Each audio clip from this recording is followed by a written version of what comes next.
आसो आमे बुली जिबा गपर दुनिया। एही कहानी हेउची मोहन रो, जे कि गोटे फैक्ट्री रे काम करथिला। से फैक्ट्री बंद हो गला परे तार रोजगार मध्य बंद हो गला। मोहन रो स्त्री बहुत पूर्वरु मरी जाइथिला।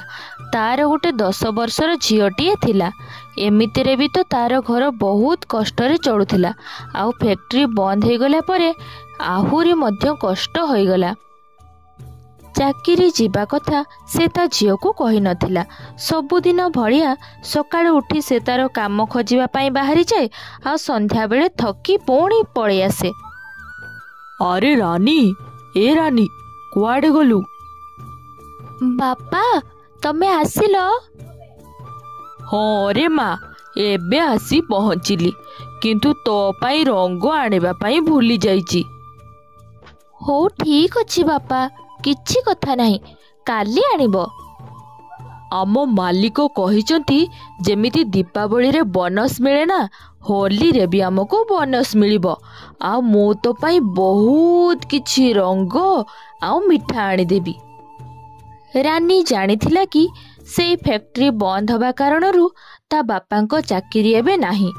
आउ ता बापा को दुकान रे झाड़ू मारुथिले कि कोठी मजदूरी काम करी पैसा रोजगार करी आसी घर चलाउथिले। केबे केबे ताकू काम न मिलिले से खाली हाथरे ताकू घर को फेरिबा को पड़े। दिने से काम खोजिबा को बाजार आड़ को बाहरिला। हे भगवान, मो कौन करिबी? होली भी पहुँची गलानी। काली होली, आ मो गोटे एमिति बापा जे ता झियो पाई होली टिके भी किणी पारिलानी। मोहन एही सबु भाबी भाबी बाजार भितरे चली थाए। ठीक सेतिकी बेले तार नजर पड़िला गोटे होली दुकान आगरे। एई दुकान रे मते निश्चय गोटे काम मिली जीवो। आउ एई टंका बदल रे मो मालिकों को किछि रंग मागी नेबी, आ मो झियो को देबी। बाबू, किछि काम मिलिबो कि? अरे जा, एइठी किछि काम नाही। बाबू, मु सबु काम करिदेबी, झाड़ू मारिदेबी, पोछा मारिदेबी, सबु करिदेबी, किंतु मते गोटे काम निश्चय दरकार। गोटे थर कहले बुझी पारुना कौन? बाबू, मो बहुत गरीब। काली होली, मो झियो पाई होली नवा पाई आसीची। मो काम बदल रे मते किछि रंग ही देइदबो, मोर आउ किछि दरकार नाही। मुहरु तो तोते देखा जाउची चोर भड़िया। काम बाहाना चोरी करिबुनी तो? अरे अरे ना बाबू ना, मोते सेमिति कुहंतुनी। थोरे काम देईकी देखो मु केमिति काम करूची। मु चोर नुह बाबू। कोउठु कोउठु पळेई आछुंती के जानी। निजर तो काम धंदा नाही, मोर भी समय नष्ट करूची। कि अछरे या कोठु विदा कर शीघ्र। मोहन सेठारु मन दुखरे पळेई आसे, किंतु ताकू कोउठी भी काम मिलिलानी से दिन। हे भगवान, गोटे टंका मो पाखरे नाही। घरर सौदा सरी गलानी। मो सिना भोकरे रही जीवी, हेले मो झियो को मु भोकरे रखि पारिबिनी। मोहन मन दुखरे घरे पहुंचिला। कौन हेची बापा, तम मन दुख काई की? हाँ, ना ना किछि नाही रे माँ, मो देहटा टिके भल लागुनी तो मु जाउची टिके सोई पड़िबी। रानी जानिथिला कि ता बापांकर किछि हेइनी। से जेबे भी एमिति पैसा न नेकी आसंती एमिति भोकरे सोई जांती, जहा द्वारा तांकर गोटे दिनर सौदा बंची जाए। एमिति से बहुत थर करिसंती, किंतु रानी को केबे भोकरे रखी नाहंती। ता परदिन मोहन सकाळु उठी काम खोजिबा को चलीगला। रानी एसबु देखिला आ ठाकुरंक पाखकु जाई कांदिला। माँ, तू तो जगतर माँ, मोर भी माँ हेलु ना। मोर तो छोट बेलू माँ नाही। मो बापा ही मो पाई सबु किछि। से बहुत दुखरे अछंती, कष्टरे अछंती। मो आ किछि चाहुनी। धन संपत्ति मोर दरकार नाही। मो बापा जेमिति खुशी रे रुहंतु, सेटा ही मोर दरकार। तांकु गोटे काम देई दे माँ, ଆଉ କିଛି ମାଗୁନି ମା। ହେ ଭଗବାନ, ଆଜି ହୋଲି, କିଛି ତ ମୋତେ ଟଙ୍କା ରୋଜଗାର କରିବା ପାଇଁ ଦିଅ। 2 ପଇସା ହାତକୁ ଆସିଲେ ମୁଁ ରାନୀ ପାଇଁ କିଛି ରଙ୍ଗ ନେଇକି ଯିବି, ସେ ଟିକେ ଖୁସି ହବ। ଏହିସବୁ ଚିନ୍ତା କରି କରି ମୋହନ ବଜାର ଭିତରେ ଚାଲିଥାଏ। ସେଇ ରଙ୍ଗ ଦୋକାନ ସାମ୍ନା ଦେଇ ସେ ପୁଣି ଥରେ ପାରି ହେଲା, ଆଉ ରଙ୍ଗ ଉପରେ ତାର ନଜର ପଡ଼ିଲା। ସେଇ ଦୋକାନର ମାଲିକ ସେତିକି ବେଳେ ଦୋକାନ ବନ୍ଦ କରି ଗୋଟେ ବ୍ୟାଗ୍ ଧରି ଚାଲିଲା।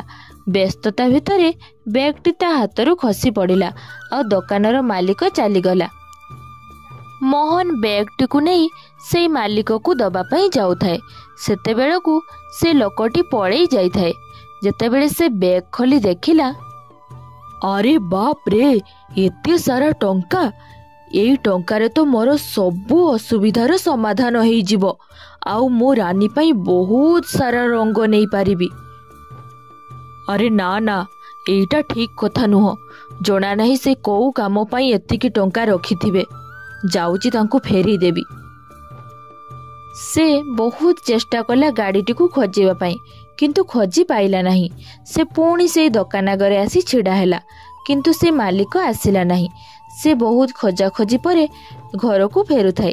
ସେତିକି ବେଳେ ସେଇ ମାଲିକର ଗାଡ଼ିଟିକୁ ଦେଖିଲା। ଆରେ, ଇଏ ତ ସେଇ ମାଲିକଙ୍କ ଗାଡ଼ି। ଯାହା ହଉ, ମୋର ସମସ୍ୟାର ସମାଧାନ ହେଲା। ଏଇ ବ୍ୟାଗ୍ଟା ତାଙ୍କୁ ଦେଇଦେଇ ମୁଁ ହାଲୁକା ହେଇଯିବି। ସେ ଏହିସବୁ ଚିନ୍ତା କରୁଥାଏ। ସେତିକି ବେଳେ ତାର ନଜର ପଡ଼ିଲା ସେଇ ମାଲିକ ଉପରେ। ମାଲିକ ଓ ତାର ସ୍ତ୍ରୀ ହସ୍ପିଟାଲ ଆଗରେ ଛିଡ଼ା ହୋଇ କାନ୍ଦୁଥାନ୍ତି। ବାବୁ, ଆପଣ ଏଇ ବ୍ୟାଗ୍ ପାଇଁ କାନ୍ଦୁଛନ୍ତି ନା? ମୁଁ ଜାଣିଛି ଆପଣ ମୋତେ ଚୋର ବୋଲି ଭାବିବେନି। ମୁଁ ଏଇ ବ୍ୟାଗ୍କୁ ଚୋରି କରିନି। ଆପଣ ଦୋକାନରୁ ବ୍ୟସ୍ତରେ ବାହାରି ଆସୁଥିଲେ, ଏଇଟା ଆପଣଙ୍କ ହାତରୁ ଗଳି ପଡ଼ିଥିଲା, ଆଉ ମୁଁ ଆପଣଙ୍କୁ ଦେବା ପାଇଁ ଚାରିଆଡ଼େ ଖୋଜୁଛି। ଯାହା ହଉ, ଭଗବାନଙ୍କୁ ଧନ୍ୟବାଦ, ଏଇଠି ଆପଣ ମିଳିଗଲେ। ମୁଁ ଏଇ ପଇସା ପାଇଁ କାନ୍ଦୁନି। ଆମେ ଏଇ ଟଙ୍କା ପାଇଁ କାନ୍ଦୁନୁ। ଆମ ପୁଅର ଆକ୍ସିଡେଣ୍ଟ ହେଇଛି, ଆଉ ଡକ୍ଟର କହୁଛନ୍ତି ତାକୁ ବହୁତ ବ୍ଲଡ୍ ଦରକାର, ଆଉ ଆମ 2 ଜଣଙ୍କ ଭିତରୁ କାହାରି ବ୍ଲଡ୍ ଗ୍ରୁପ୍ ମ୍ୟାଚ୍ କରୁନି। କ'ଣ କରିବା? ଜଣକୁ ପାଇଥିଲି ଯେ ସିଏ ପୁଣି କହିଲାଣି ବହୁତ ଟଙ୍କା ନେବ ବୋଲି। ସେଇ ତାକୁ ଦେବା ପାଇଁ ଏଇ ଟଙ୍କା ସେ ନେଇକି ଆସୁଥିଲେ, ଆଉ ଏ ଟଙ୍କା ହସ୍ପିଟାଲ ପହଞ୍ଚିଲା ବେଳକୁ ପାଖରେ ନଥିଲା, ଆଉ ସେ ଲୋକ ବି ଚାଲିଗଲା। ଏବେ ଆମେ କ'ଣ କରିବା? ବାବୁ, ମୁଁ ଆପଣଙ୍କ ପୁଅକୁ ବ୍ଲଡ୍ ଦେବି। ଆପଣ ଖାଲି ମୋର ଟେଷ୍ଟ କରିଦିଅନ୍ତୁ। ଯଦି ମୋର ବ୍ଲଡ୍ ଗ୍ରୁପ୍ ମ୍ୟାଚ୍ ହେଇଗଲା। ମୋହନର ବ୍ଲଡ୍ ଗ୍ରୁପ୍ ତାଙ୍କ ପୁଅର ବ୍ଲଡ୍ ଗ୍ରୁପ୍ ସହ ମ୍ୟାଚ୍ କଲା, ଆଉ ମୋହନ ତାକୁ ବ୍ଲଡ୍ ଦେଲା। ଆଜି ତମେ ଯେଉଁ ମୋର ଉପକାର କରିଛ, ମୁଁ ଏ ଉପକାର ଜୀବନ ସାରା ଭୁଲି ପାରିବିନି, ଆଉ ୟାର ମୂଲ୍ୟ ବି ଦେଇପାରିବିନି। ତଥାପି ଏଇ ବ୍ୟାଗ୍ରେ ଯେତିକି ଟଙ୍କା ଅଛି ସେ ସବୁ ତମେ ନେଇଯାଅ। ବାବୁ, ଇଏ ଆପଣ କ'ଣ କହୁଛନ୍ତି? ଜୀବନ ବଞ୍ଚେଇବା ତ ଭଗବାନଙ୍କ ହାତରେ। ମୁଁ ଖାଲି ଆପଣଙ୍କ ପୁଅକୁ ରକ୍ତଦାନ କରିଛି। ମୁଁ ଯଦି ଏ ଟଙ୍କା ନେଇଯିବି, ଭଗବାନ ମୋତେ କେବେ କ୍ଷମା କରିବେନି। ମୁଁ ଏ ଟଙ୍କା ନେଇପାରିବିନି ବାବୁ। ମୋତେ କ୍ଷମା କରିଦିଅ। ମୁଁ ତମକୁ କ'ଣ କ'ଣ ନ କହିଛି। ତମକୁ ଚୋର ବୋଲି ମୋ ଦୋକାନରୁ ବାହାର କରିଦେଇଛି। ମୋହନ ସେ ଟଙ୍କା ବ୍ୟାଗ୍କୁ ଦୋକାନୀକୁ ଦେଇଦେଲା, ଆଉ ଘରକୁ ଚାଲିଲା। ଘରେ ପହଞ୍ଚି ଦେଖିଲା ତ ଘର ବାହାରେ ଛୁଆ ବଡ଼ ସମସ୍ତେ ହୋଲି ଖେଳୁଛନ୍ତି। ଘର ଭିତରକୁ ଯାଇ ସେ ରାନୀକୁ ଡାକିଲା, ଆଉ ରାନୀ ଆସିଲା। ରାନୀ ହାତରେ ରଙ୍ଗ ଧରିଥିଲା। ସେ ଏହା ଦେଖି କହିଲା, ଆରେ ଆରେ ରାନୀ ମା, ଏଇ ରଙ୍ଗ କୋଉଠୁ ଆଣିଲୁ? କିଏ ଦେଲା? ବାପା, ମୁଁ ପ୍ରଭୁଙ୍କ ପାଖରେ ପ୍ରାର୍ଥନା କରିଥିଲି, ଆଉ ପ୍ରଭୁ ମୋ କଥା ଶୁଣିନେଲେ। ତମକୁ ଗୋଟେ ଚାକିରି ମିଳିଗଲା। ହଁ, ଚାକିରି? ଚାକିରି କ'ଣ କହୁଛୁ? ସେତିକି ବେଳେ ସେଇ ଦୋକାନର ମାଲିକ ଆଉ ତାଙ୍କ ସ୍ତ୍ରୀ ଘର ଭିତରୁ ବାହାରିଲେ। ବାବୁ, ଆପଣ ଏଇଠି? ମୋହନ, ଏଇ ପଇସା ବ୍ୟାଗ୍ ଉପରେ ତମର ଅଧିକାର ଅଛି, ଆଉ ମୁଁ ତମକୁ ମୋ ଦୋକାନରେ ଚାକିରି ଦଉଛି।